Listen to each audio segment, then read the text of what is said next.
to the Horror Community Christmas Advent Calendar, or whatever the hell we're calling it, because I can't quite remember. I am Dani Brown, the Queen of Filth, and I will be reading to you another story.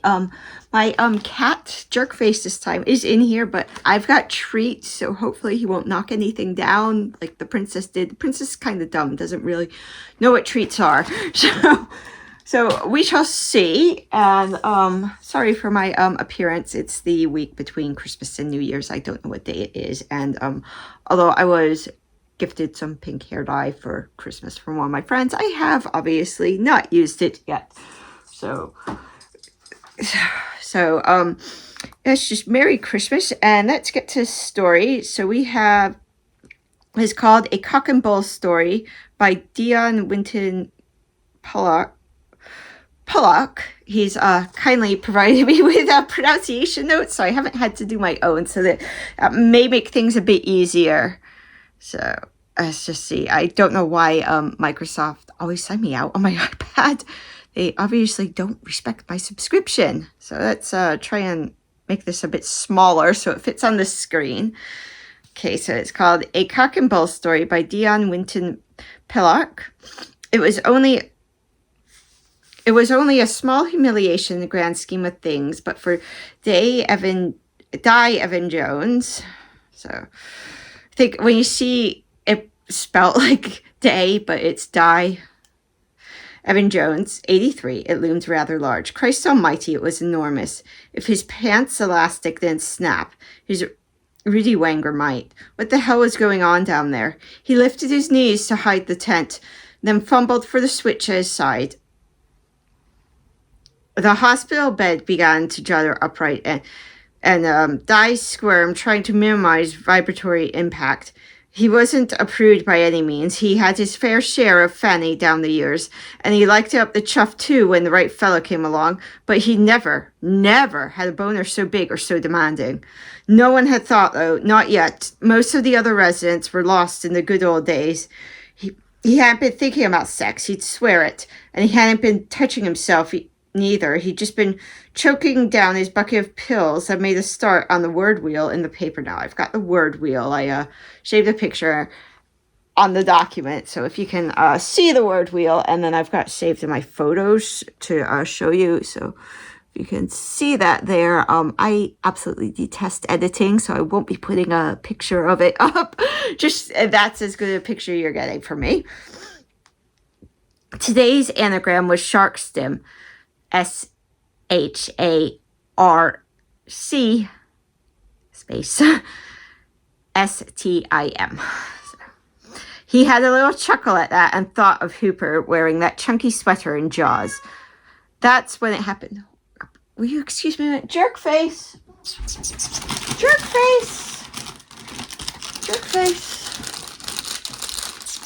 Do you want these? Come on, he's on top of the curtains, but he's coming. I had ignored him. There you are. He had a little chuckle at that and thought of Hooper wearing that chunky sweater in Jaws. Then it happened. Let me just get all these notes. May have been a hottie back then, but it was hardly a call for Di's cock to start hammering away at the bars of his wide fronts. Sweat beaded his brow. Michelle was due to begin her round soon, and he'd be up for a bed bath. Oh, Christ. A sharp pain pierced his side at the thought. It was getting harder to breathe.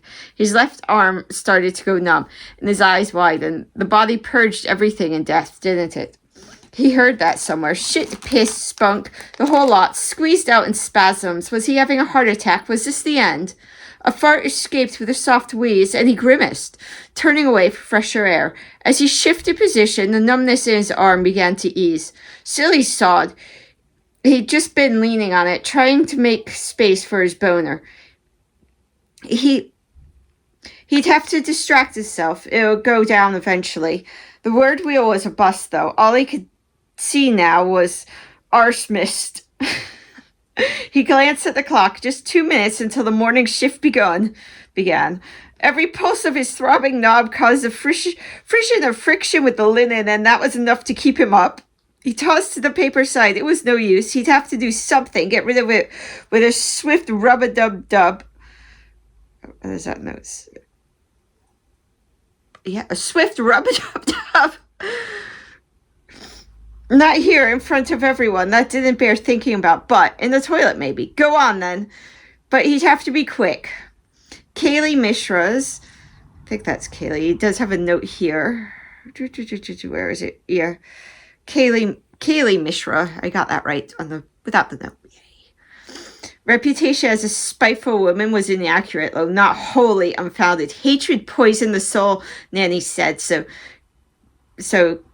Kayla nursed no grudges. She preferred to even the score straight away. She was just writing a scorching response to an email now, actually. It was only a first draft. She would soften the language later. This was another lesson from Nanny. Kaylee's observations were far too accurate and her tongue too free in voicing them. To live in this world, she must hide part of herself. She tried, but the mask slipped so easily. She just made people uncomfortable. Take those two hanging back from the gaggle of nurses, for instance, splitting off towards the staff toilet. They turned away from her as they passed, in blatant disregard. Rude. Something caught her eye, though, and her mind shifted gear. The uniforms were clean and pressed, but who wears work boots for a nursing job? Excuse me, she called sharply. You, wait there. She battered her way through the hatch to follow, just as Trouble sauntered in through the front door. The journalist, he caught her glare full beam and laughed. Blimey, I only just got here. I can't have pissed you off already. She made to brush past him, but he held up a hand. Now, no need to go strapping off. I gotta sign and remember your precious rules. She turned to look down the corridor, but the odd pair were gone. Brought my own pen and everything. He waggled it and winked. Kaylee put out the visitor's book, got a signature, then buzzed him through. She forgotten about the big meeting today. Douglas had postponed it twice already to the man's jargon. It was not any of her business. She stalked off down the corridor in the direction those suspicious boots took. This one, is it? She turned, exasperated. What? Is this the office? Oh, yes, I'm sorry. She knocked on Douglas's door and ushered the visitor in. The room was not large, but every decorative choice was designed to magnify the presence of Gentle Pasture's Weasley director. He greeted them both with bland pleasantries and gestured for the man to sit. A pot of tea, please, Kaylee. Or Callie, maybe. Whatever. Oh, and some of those nice biscuits, if you will. As if she didn't have other things to do, she gritted her teeth in a manner that resembled a smile and left. She could always put some salt in his cup instead of sugar, but first things first. The toilets were empty. It caught her off guard, but not as much as the smell. Someone had dropped their guts first thing. She opened the window as wide as possible and backed out, gagging. They must have rejoined their co-workers while she was occupied. A small noise from further down the corridor caught her attention. She headed towards it, uncertain, until the glass clinked again. She pushed the storeroom door open to find a man, back to the door, stuffing bottles and boxes of drugs into a rucksack. Shut the door, you idiot, he hissed without turning around. Someone will spot you. Somebody has, she says, stepping in with grim satisfaction. It was only as thick arms emerged from the shadows behind, wrapping around her throat, that Callie realized her error. Di hated his walking aid, but it was exactly what he needed right now. Nobody would think twice about his awkward gait once he was trudging along, and his loose dressing gown would complete the illusion. Discretion was barely needed for his audience of short-sighted and semi-conscious residents. Nevertheless, the whirl of fabric as he stood, pulling the gown around him, was fueled by sheer panic. He wavered in doubt for a moment, and then triumph flowed through him. Even Di Evan-Jones had just made the leaning tower of penis vanish in thin air. He had the requisite judges bore witness he might have fulfilled a childhood dream and been invited to join the magic circle. Oh, well. You all right there, Di? Asked Frank from the next bed. I don't often see you reaching for your Zimmer. Feeling a bit stiff this morning? His lips pressed tight around round a sudden laugh, and a snort burst from his nose. Frank produced a box of Viagra and shook it, eyes twinkling. They blushed to his roots. It wasn't the first time the decrepit old shit had played tricks on him, but to be fair, it might just be the last. He had months left at best, apparently. Weeks, maybe. Poor bastard. They shuffled into the corridor, leaving Frank wheezing with mirth, and saw the morning shift bustle through reception. In front of him lay yards of carpeted hallway with no escape. Avoiding eye contact, that was the trick. Not difficult when it came to the mnemonic young nurse approaching. Eyes down. Further. Jesus. Morning day. Where are we off to then? Oh, just off to spend a penny, Michelle. Shan't be a moment. All right, I'll see you shortly. His trouser hem bobbled at the thought. Blake the Flake came up from behind and pretended to goose the nurse, mugging at Di all the while. The young orderly had only been working at Gentle Pastures for a few days and acted like it was all a big joke. Despicable Nurk. Don't take too long, Di. It's bath day, remember? Hey, you got shell this morning, you lucky sod. Blake called over his shoulder as he passed. I'll give you a $5 to swap. His nasty snicker was cut short by a smack from the nurse. There was no one at reception, which was a relief. Very little slipped past Kelly's eyes. Strictly speaking, he ought to turn right here and use the resident's toilet, but he needed privacy. They might as well install a revolving door with all the incontinence in this place. No, better turn left, slip past the office, and use the staff toilet. The director's door was closed, a blind pulled down over its glass. His curiosity was briefly aroused by raised voices, but Di had his own business to attend. He closed the toilet door behind him, turned the lock with relief, and cast his dressing gown off. 2 quick pumps of the liquid soap in his palm, and he was ready to go. The old man eased his wide fronts up over his belly, and taking a moment to savor its freedom. Then he leant back against the walking frame and took himself in hand, at which point the whole fucking wall shook under some impact from the director's office. Feet kicked feebly back against it once, twice. Then a man's muffled cry was obliterated by gunfire. 2 holes appeared before Di's startled eyes. 2 more in the wall behind, leaving tiles cracked and catered. What the everlasting fuck? Douglas Patterson was in a sweat. There was a glint to the journalist's eyes that seemed humorous as he walked by, but deadly now. The allegations he claimed to be investigating were outrageous, but they could just leave reputational signs if evidence was found.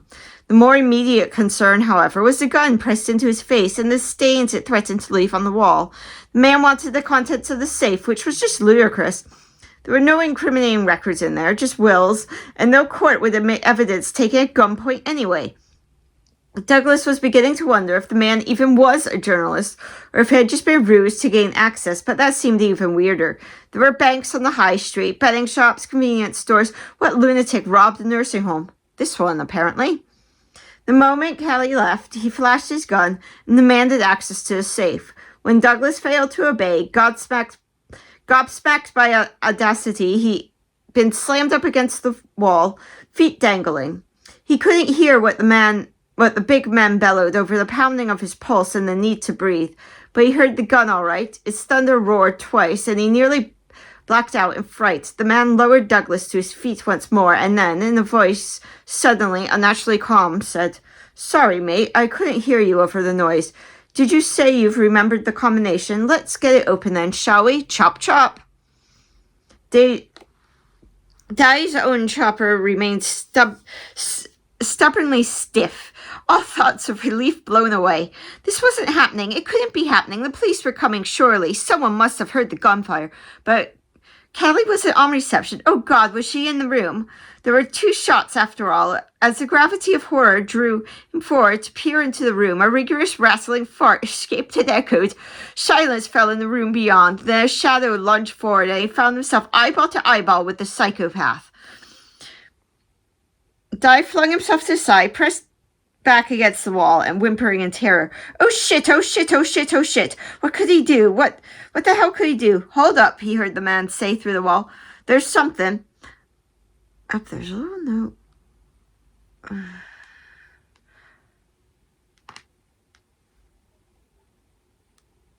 There's something I gotta take care of next door. Best give me your mobile, though, eh? Now, fuckface. Di's wild eyes found the open window up above the cistern.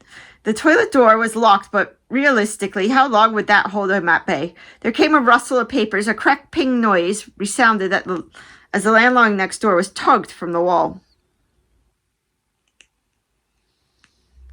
Don't you fucking move, Doogie. I'll be back in a second. Fuck. If he was going to do it, he'd have to do it now.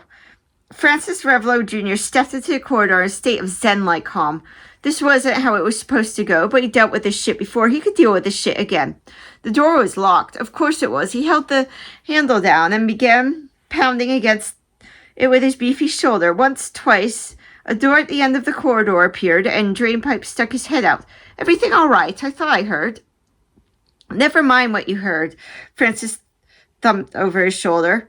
Get into the room and watch our boy. I got an unexpected witness in here. Need to have a little chat. Blimey!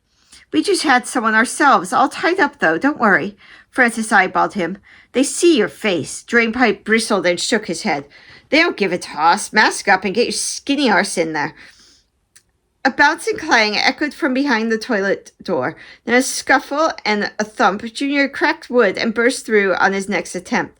A walking frame lay toppled on the floor. Beyond it, the toilet seat lay half broken, and an empty dressing gown dangled out the window, caught by a fallen frame. He scrambled up onto the sill and pressed his savage face against the glass, eyes bursting with rage. There was no movement outside, but something dark lay down there. Junior thumped the wall, causing the flame to flat open briefly. The dressing gown fluttered to the pavement below. If it was an oldie, they'd probably broken something in the fall. Stupid bastard. But he'd have to go back out there and check. Di let out a shaky breath and emerged. He'd been hidden behind the door, pressed penis first into the corridor. Spry, he might be, but come on. He wasn't diving through windows at his age. All he could do was fake it and pray that the gunman panicked. There was no time to lose, though. He'd be back soon enough. Best to hole up somewhere, wait for it all to be over, somewhere warm preferably. He shivered, cursing the loss of the dressing gown. Could he make it back to his room and his bed? The gunman hadn't seen his face after all. He winced, picturing his entrance. A skinny old man hobbling in with nothing on but a string vest and creaking undercrackers. No, he wouldn't do it. Instead, he padded the other way, slipping into the storeroom. Perfect. Michelle shot a glance at Blake, her mind racing at the gunfire. So loud, so close. Was this a terrorist attack? A bank robbery gone wrong? A crazed gunman on the streets? Fear warred with indecision, but she was a professional. The residents came first. The morning shift conferred, prioritizing and dividing up tasks until Blake tugged at her sleeve. Di went to the loo, remember? He might be panicking. I'll go fetch him back, yeah? Get everyone away from the front. Lock the front door, too, maybe, just in case. Good call, thank you. Blake stalked off with a determined air. Surprised and impressed, Michelle found her gaze following him for a moment. Then she shook her head and turned back to work. Junior kicked the dressing gown to one side in disgust. Bin bags. It was just fucking bin bags below the window. He badly wanted to let out some rage, but he knew it was never enough. That's what lost him his wife, put him in prison, got him kicked out of the family. He had to get his head straight. The police would be called at some point, right? Anyway, right? It would be 10 minutes at least before they got here. Time enough for the boy to grab Gramps, finish it up, and get out. Time to clear his exit route.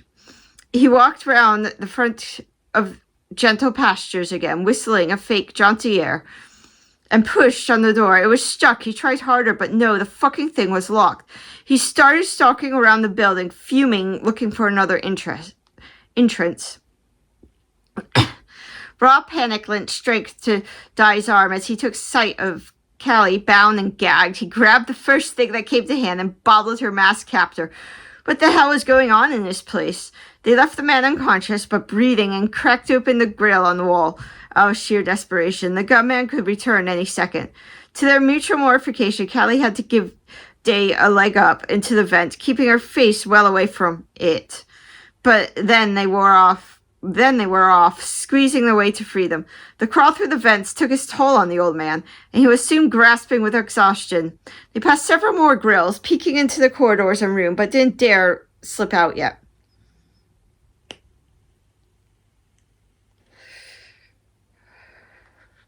Through it all, Callie kept her eyes face firmly down, starving off a cocktail of shock and nausea by counting rivets.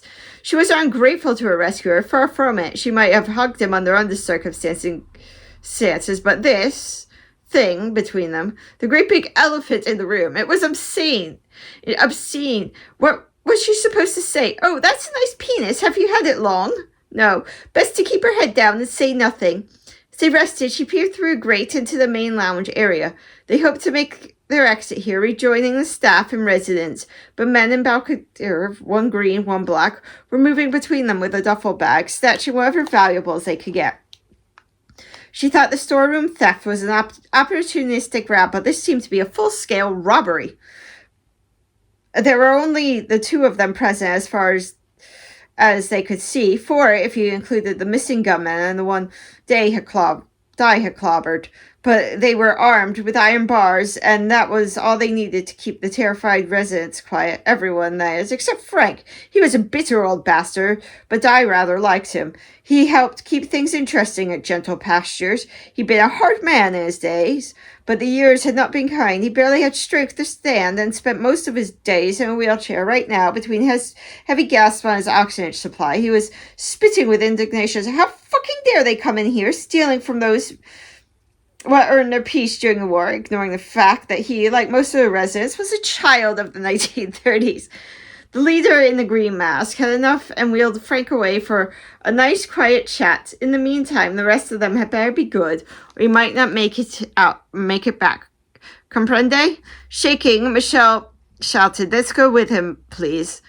His color's off. I'll need to check his oxygen levels and give him his medication. He really is very sick." The robbers looked at each other as if it were only now occurring to them that these old fogies could drop dead under stress. In the distance, sirens wailed while Green Mask held her gaze. Someone somewhere had called the Rousers. Finally, he nodded, and they wheeled him out together. The skinny goon seemed torn between following them and fetching his friend from the storeroom. The sirens grew louder, and he dashed towards reception. Decisions made. Callie was done with the vent. Now the robbers were gone. This was her chance. Di, on the other hand, preferred to follow the shaft to see what happened to Frank and help if he could. Besides, he didn't think he could manage the angle. Not with his problem. They whispered good luck to each other and parted ways. Callie was greeted with gasps of surprise as she squeezed out through the grill. But she had no time to answer questions. She wanted to know if anybody was hurt and who had called the police. In the babble of answers, another thought broke surface. Douglas and the gunshots.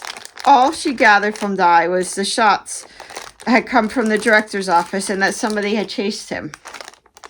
Douglas could be impulsive, she knew, indiscreet. He might have threatened the journalist to protect his job, but would he shoot him? Perhaps his struggle, even now, the pushy journalist could be bleeding to death along with his story. It was an awful thing to hopeful, but if Douglas did have a gun, she crept up the corridor towards reception, ignoring the low moans of protest. If there was a chance to regain control, Callie was determined to take it. Michelle pushed Frank down the corridor to the palliative care room.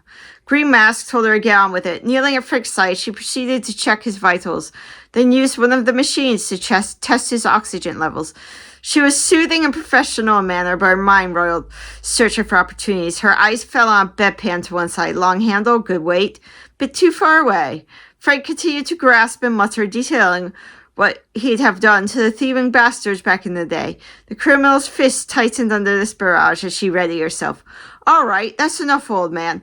Well, is he going to live?" She nodded doubtfully. "It looks like he's stabilized, yes, for now." "Good." He grabbed the front of the old man's dressing gown, lifting him out of the wheelchair to head height. "Now listen to me, you wheezy prick." But Frank's arm snapped up and he tore the greenback cadaver from his head. Michelle gasped at the sight of him peering out through the grill. So did Di. It was Blake the fucking Flake. Callie peeked round the corner until the skinny thief re-entered the storeroom. Then she made a dash for Douglas's office. She was both delighted and annoyed to find her boss gagged and tied to his toppled chair. Not a murderer. nor corpse, just an idiot in trouble. On the downside, that meant the gun was gone and its owner was still at large. It must have been the journalist, or he would have been tied up in here too. She had so many questions for later. Douglas made fewer to pleading noises, but she just spotted something much more useful. Kelly grabbed the fire extinguisher from the wall, primed it, and swung in next to the door, peeking behind the blind through the glass. There! The skinny one in the black velvet was coming back down the corridor with his friend, the burly man who caught her by surprise. He was staggering, his arm around Black Mask's shoulders. Concussion, she hoped. Well, let's add to that, shall we? Wait for it. All three of them screamed as she burst through the door, spraying foam at their eyes and feet in great glorious gouts. Frank waved the green Balcadera in victory, then tossed it aside. Ha! I knew it was you, you little shit. Where are you gonna go now, eh? Blake looked startled at first, but then a grin crawled up his face and he nodded in appreciation. Morning, Granddad. Better buckle up. We're going for a ride, you and me. Dad, too, if he hasn't fluffed it. He dropped Frank into a chair again and grabbed the handles, but the old man started groaning hollow with rising tones of pain ever louder and longer. Blake's jaw dropped aghast. He swung round to Michelle, but the only thing he saw was a flash of brass before his cheek and jaw cracked, spinning. He collapsed in a heap. There was no time to enjoy his downfall, though. Frank's agonized howls rivaled the sirens drawing near. Michelle kept asking what the matter was, and finally he managed to gasp, Balls! I'm on my balls! He was holding himself up with his elbows as much as possible, but the pressure was cracking his nuts. The poor sod had no hands free to pull his sack out and no strength left in his legs to stand. When she finally got him settled again in a more comfortable position, the nurse shifted her attention to the vent and the tears of laughter within. She didn't know how Dion Jones got stuck in there, but she told him in no uncertain terms what she thought about those who mocked the afflicted.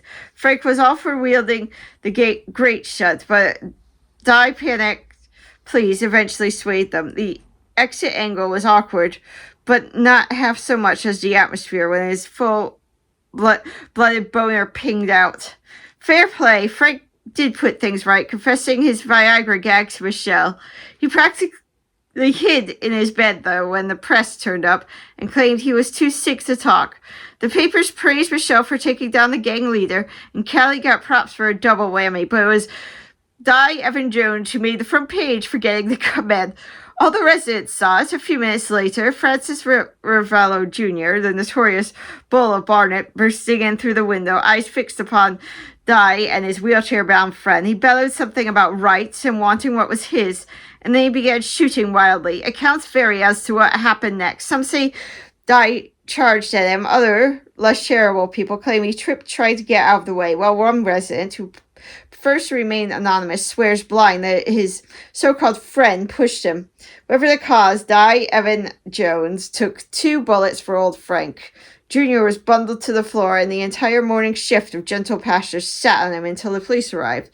The so-called robbery was a smokescreen for Frank's kidnapping, the idea being to force him to change his will. You heard what happened to the Ariellos in prison afterwards, I'm sure. It was a touch and go for Day, but he did survive. And the local rag, inspired by his string vest, sealed his reputation with a headline. Hard die with a vengeance. If only they knew.